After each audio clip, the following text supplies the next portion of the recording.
Access Group маань 14,000 ажилтнтай. Бид бол өдөрт 4 тэрбум төгрөгийн татвар төлж ажилладаг байгаа. За энд бол миний ч гэсэн одоо өдөр бүр ажиллаж байгаа одоо хөдөлмөрийн бүр шим татвар нь бол төлөвтэй явж байгаа. Ер нь бол энэ сургууль төгсөөд энэ компанитайгаа ажил амьдралтай холбоод явж байгаа мянган залуусын нэг. Тэгээд би бол өөрөө бодохдоо бол эх оронч хүн гэж бол урд хинч гаа олохгүй урд ажиллаа хийгээд улсдаа төлөх ёстой татвараа төлөөд баялаг бүтээгээд явж байгаа хүмүүсийг бол эх оронч хүн гэж ойлгодог. Салбар болгондоо яаж сайн жишгийг тогтоох вэ? Ямар сайн засаглалтай байх вэ? Яаж одоо улсынхаа хөгжлийг урагш нь авч явах уу гэдэг дээр ингээд бусад хувийн хвшлүүдтэйгээ адилхан ингээд шаналаад ачаа үүрээд ажиллаа хийгээд ингээд явж байгаа. Тэгэхээр сүүлийн үед бол улс төрийн эрүүл маргаан бол одоо утгаа алдж байна.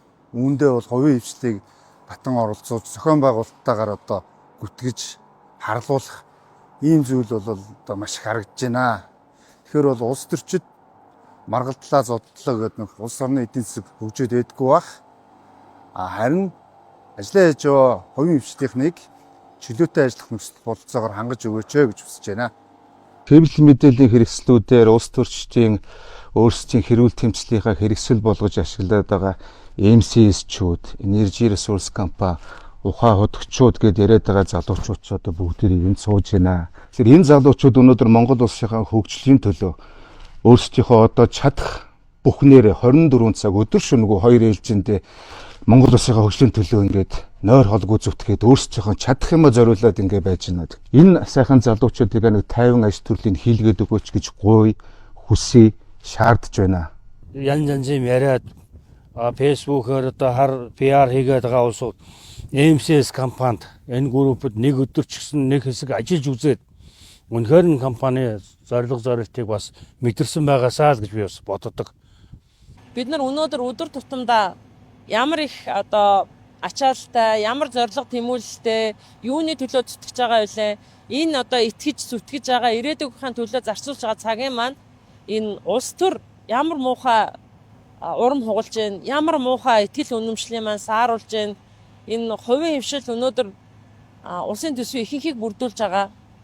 Энэ олон юмыг санаачил шинээр хийх гэж оролцож байгаа энэ хувийн хвшлийнхаа ингэж бүжирдэж нуга харлуулах одоо хинд ямар хэрэгтэй.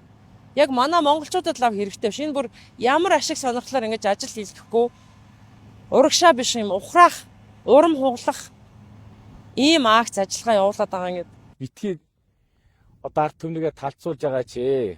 Битгий хоёрдуул байдалд хүргэж байгаа чи. Аль нэг тууштай чиглэлдээ бариад ажил төрлөө хийгээч л гэж. Бид нар 50 амгалан ажиллаа хийж, гэрийнхэн төлөө, сайхан амьдралын төлөө ажиллаж амьдрмаар.